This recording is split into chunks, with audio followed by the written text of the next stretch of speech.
ilmaan Oromoo nuti hambaan Aanolee nuti hambaan Azuulee nuti hambaan Calanqoo nuti hambaan Ashuutee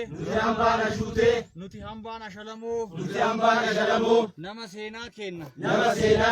haalu waakkatu fuuldura dhaabachuuf qophiidha yeroo kamuu caalaa dhaloota lafaa dhufu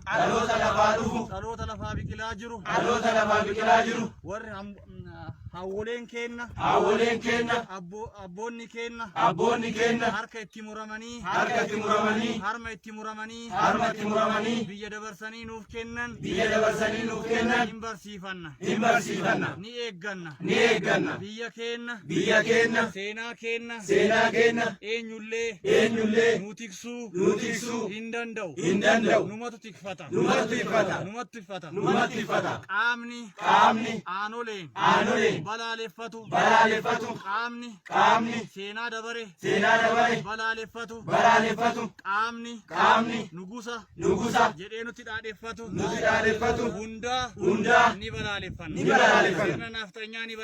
sirna naftanyaa ni balaaleffanna eeboon lammataa nutti hin deebitu